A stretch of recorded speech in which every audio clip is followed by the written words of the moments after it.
Thank you everyone for coming to our talk. So as you can see, the title of this talk is the medicalisation of skincare. Could have also called it the healthification of skincare, but went down the medicalisation route. So just a little bit about me. I work for an agency called In Trend. We're a marketing intelligence agency, and we only deal with the beauty and wellness industries. So we've been around for more than 20 years. We're 100% focused on beauty. We work with a worldwide network, and we have strong credentials. So you can see some of the brands and clients that we work with. Beauty's our obsession. So yeah, as I said before, we're sort of working with people all over the world. So we're talking to aesthetic medicine specialists, wellness experts, beauty experts, and you can see our country reach. So European countries, North America, Asia, South America, Africa, and the Middle East. So today, what I'm going to talk to you about is these are my leading trends. So the first one we see from skinification to healthification.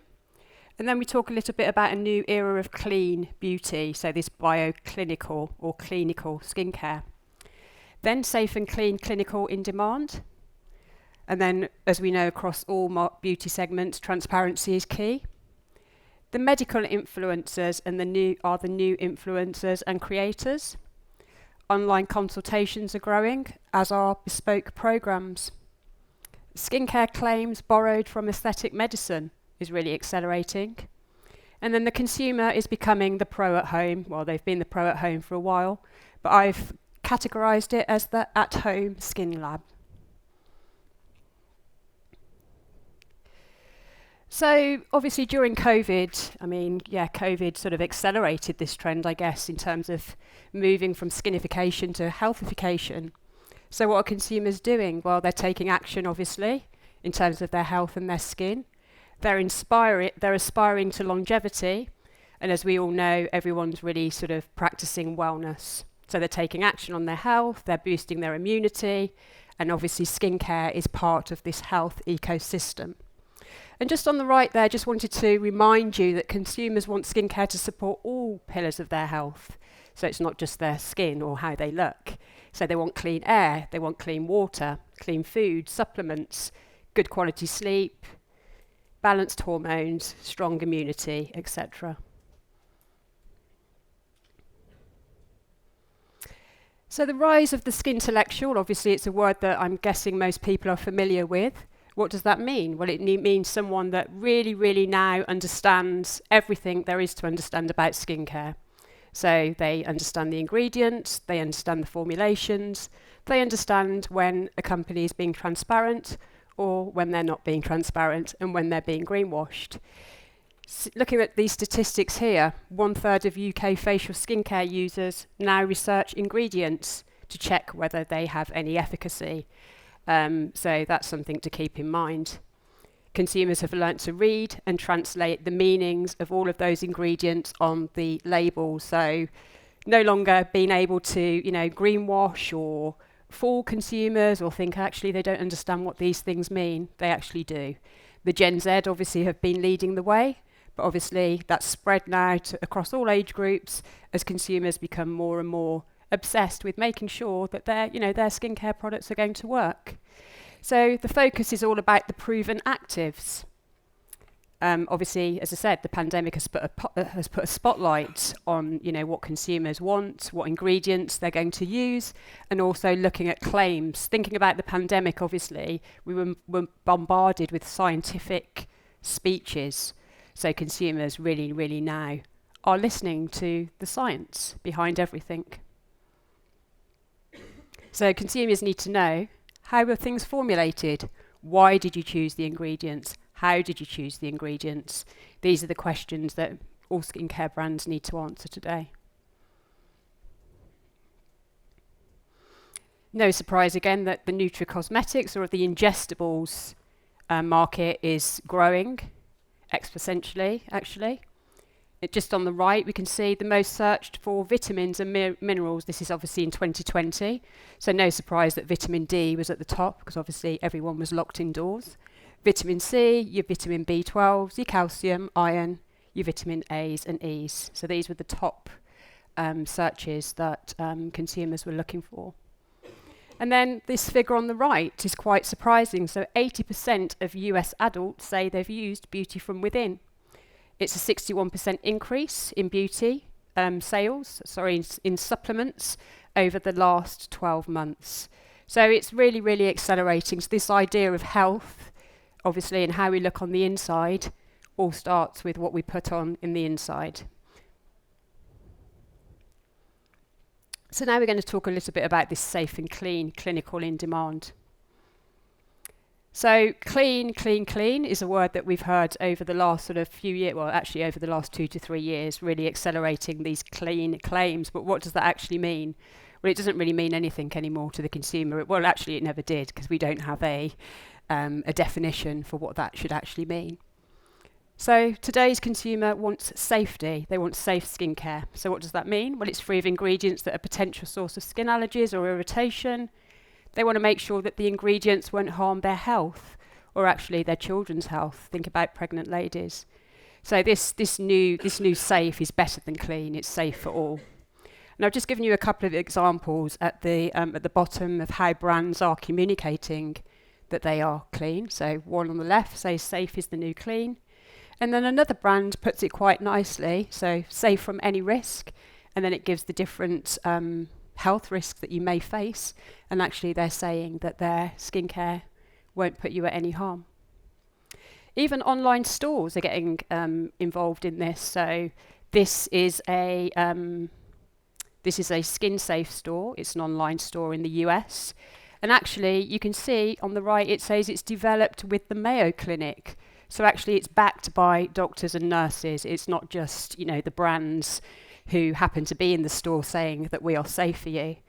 These are just a few of the markers. When you go onto the website, obviously you can I'll share the presentation later. You will see that they actually have lots of safe for markers. So I've just chosen a couple: allergen free, teen safe, lip safe, baby safe, eyelid safe. So yeah, they're really, really sort of digging down now into, actually, is this safe for every part of my body? Is this safe for every part of my family? These are the things that skincare brands need to be able to demonstrate.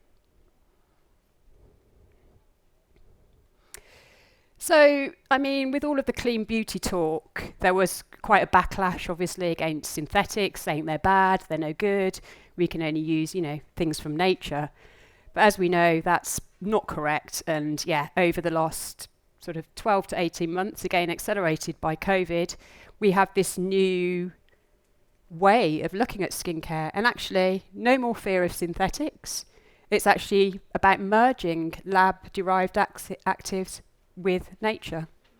Germ-free beauty, so actually preservatives are needed to keep our beauty clean and safe for us. Formulated without the philosophies of the clean beauty movement. And then also this idea of anti-contamination. So anti-contamination we've seen a lot in packaging, actually, more hands-free packaging, more sort of tubes, pumps with anti-contamination in them, so to make sure that the consumer is safe. And then on the right, I've just given you some terms that we see, coming up quite a lot, just to describe this new era of bioclinical. So biomimetic, green technology, lab-made, bioengineered, biodesigned, biomimetic, and biofermentation. So these are the phrases that consumers are gaining interest in, and it's actually nothing to be scared of anymore that we are making things in the lab. So who are the new skincare influencers? Well, they are medical influencers. They are the medical influencers and creators. So this idea of products and ingredients that have been made in a clinical setting is actually accelerating. And you can see I've put there, it's the antithesis of the Goop wellness gang. So all of that, scaremongering that's been going on for the last couple of years, that doesn't work anymore. It's not about science washing, it's not about misinformation, but it's actually doctors, scientists, experts from multidisciplinary teams being able to, substantiate these claims on social media.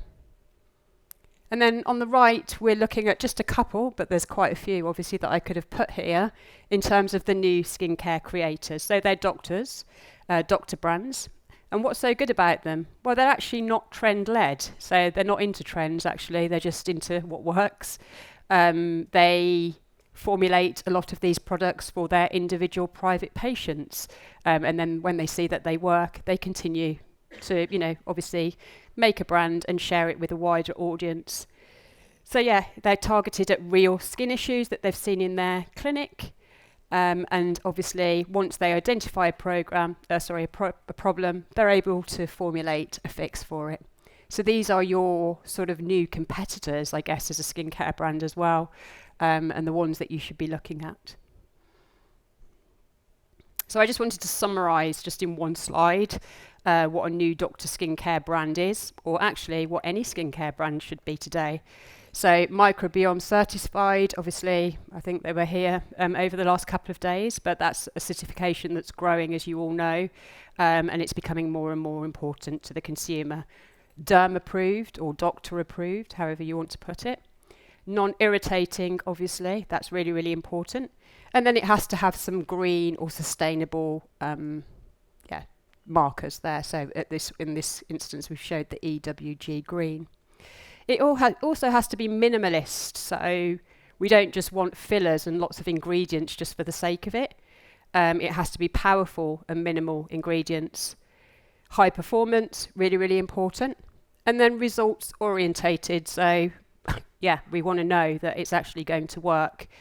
So these brands use words like mega strength or clinical strength. This is how they sort of describe their offerings to the consumer. So in light of all of that, then I guess transparency is key, because how are we going to be able to communicate to the consumer, how good this skincare is or what it actually has in? I mean, just because, we say it's clinical strength or whatever it is, what does that really mean to the consumer? Well, I think this is a really good example. It's a brand called Tiny Associates. They launched last year. And actually, this is how they launched, with transparency being their sort of, it's their mantra. So they actually show the molecular weight of each ingredient, which is actually really, really sort of now digging a little bit deeper into skincare and its ingredients. And I haven't seen any brand describing their ingredients in this way. If we look on the left, it's actually really, really important because, skincare and ingredients don't always penetrate the skin, but we can see the molecular size needs to be under 500 Daltons. So this brand is actually being brave and letting their consumers know this is what they can expect from their skincare product. So it's really important, obviously, to bypass greenwashing and woke washing, whatever you want to call it. 2 in 5 European consumers find third-party verified certifications an influential factor when shopping for beauty. So as I keep on saying, obviously the consumer just doesn't take things at face value. You really, really need to have that backup proof from a third party. Sharing the data with your consumers and your audience, obviously that's important. I'd actually say it's imperative. You just need to have that sort of third party to be able to certify the brand's quality, the efficacy, and also the sustainability credentials. So on the right, I've put, well, how can brands compete? Because not every skincare brand is a medical skincare brand. It hasn't necessarily been created by a dermatologist. But what you can do is actually, use some of these terminologies borrowed from the clinical world. But when I'm saying that, obviously only use them if it's really, really true. Get medical grade approval. So you can have maybe doctors or dermatologists as the face of the brand, being able to, just convince consumers and actually back up the statements that you're making. Turn your influencers and consumers into believers, because then obviously they will go on to recommend the product. And then I think it's really important to bridge the gap between this idea of clinical grade and day-to-day skincare, because actually they're just pretty much the same thing and they need to be the same thing. So what we have seen an increase, and I keep going back to COVID, because obviously COVID has propelled a lot of this, the idea of online consultations and bespoke programs. So obviously when everyone was locked down, they couldn't go and see a dermatologist, they couldn't see an aesthetic medicine specialist. But this is just accelerated and it continues. So yeah, an accelerating demand for virtual consultations with doctors on Zoom. So this is a very good example from Get Harley. It actually doesn't really cost that much money. I think it's £35 for it's £30. £30 for a 30-minute consultation. Obviously, you can talk to them about your skincare problems. And then obviously, if they need to recommend things, you can purchase them and they will be delivered to your house. So the future of skincare is all about this long-term bespoke program. It's not about just quickly going into Boots and picking something off the shelf and hoping for the best.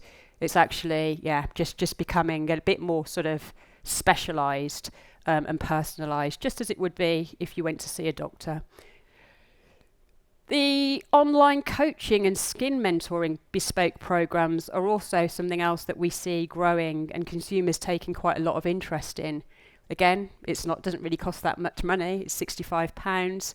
And you can get your match. So you have an actual dedicated person that's just for you.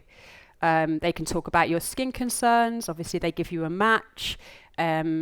You have a holistic skin session, as they call it. You have your own bespoke routine. And then actually they monitor the progress. So skincare isn't just about, giving the skincare and hoping for the best. Track and trace is something that consumers really want, and they're either doing it themselves at home or obviously with a skin mentor.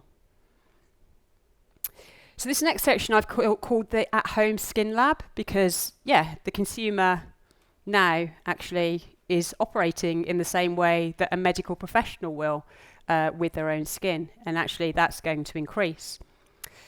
So I've just given 2 examples here, but actually there's other examples of testing, but these are the 2 that we're seeing really on the rise at the moment. So the hormone testing, this idea of being able to understand your own hormones from the comfort of your home and actually using the right skincare to address your different needs. And then obviously it's no surprise that the microbiome testing is also growing again. So it's, just seeing what the state of your skin is, identifying your needs, and then obviously giving you the right skincare. And then also you can see from that 3rd bullet point, again, it's about identifying the changes over time. So this tracking and tracing it's really quite huge. The next thing that we are seeing growing, which actually this idea of daily clinical grade fresh skincare. So as we know, skincare degrades, the active ingredients degrade once it's opened. And it's something that's been slowly emerging over the last 5 years, actually, these at-home devices, DIY devices to make skincare. But I think it's definitely something to watch. As we know, consumers want personalised beauty routines anyway. The personalised and bespoke skincare market is huge, it's growing. But actually being able to do it at home, having your different actives, being able to address your different needs daily, if you want to say that. And then this idea of boosting and penetration of the active. So we've already seen on a previous slide that, not all actives can obviously penetrate the skin. But then even if they're below 50 Dalton, the idea that they're actually going to penetrate is probably not going to happen. So we're seeing new brands like Redu. Obviously, they've been around for the last couple of years. They also boost hair products as well. And there's another couple new on the market as well. So something that's going to grow as consumers obviously want more efficacy and they continue to track and trace. This daily testing of actives and the potency, so this on the left is for a vitamin C test kit. It's also from the brand that we saw on the previous slide, Exponent. It allows you to actually test the actives, the potency of the actives. So as we know, vitamin C is very unstable, but I expect that we will see more of this coming. And just to let you know that this actual vitamin C test is actually to use with any skincare brand. The daily efficacy and tracking effectiveness, so devices obviously to measure our skin's condition, so that we can scan, analyse and treat accordingly. Listen to your skin signals, listen to your skin behaviour, and then change it accordingly. But it's not just obviously the physical or the outward appearance that we need to be on top of, obviously. So I've called them the emotional toolkits, obviously part of your health, your mental health. And brands now, they're not just talking about one sense, so it's not just about the smell or the taste or the way it feels. It's actually encapsulating all of those senses. Again, something that has actually accelerated over COVID, no surprise, because people, they weren't using those senses so much. So this sense of touch, this sense of sound, taste, smell, it's really, really important to the consumer. So it's really important as a skincare brand that you offer the physical but also the emotional toolkits. So claims borrowed from aesthetic medicine. So aesthetic medicine, actually, tweakments, whatever you want to call it, Botox, fillers, all of those things are growing. The derms are in the biggest beauty trends of 2021. And it's no surprise, obviously, the Zoom effect has just pushed more and more people into wanting aesthetic treatments. So you can see some figures on the left. The demand for neck rejuvenation, jaws, men obviously also getting involved in that.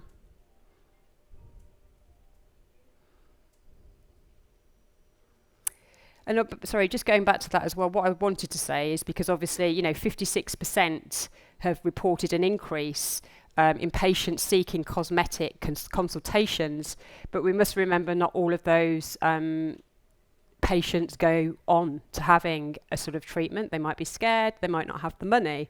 So actually for that portion of patients or consumers, they're looking to their skincare to give them those results.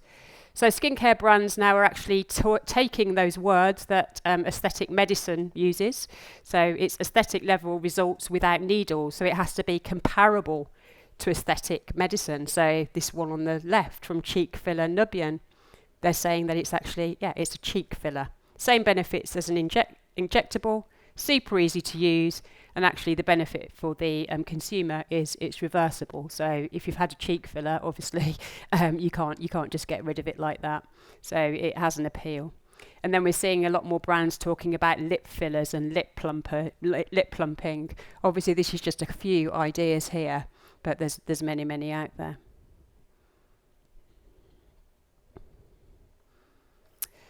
So just to summarise, I just wanted to sort of say this is what any skincare brand needs to be today. So it needs to be clinical. When I'm saying clinical, it either needs to be created by a doctor or somebody, from the medical community, a scientist, and it also obviously has to have clinical grade ingredients. The strength of the ingredients need to be professional strength. Saying that though, it needs to be minimal in the ingredients because we don't want too many ingredients that's obviously going to irritate the skin. Respecting the microbiome, obviously really, really important. And don't be scared to say that actually these ingredients were made in the lab. Actually, consumers find that more reassuring these days. Aesthetic medicine claims, important. Safe for my health, obviously, and safe for the planet. And that's the end of my presentation.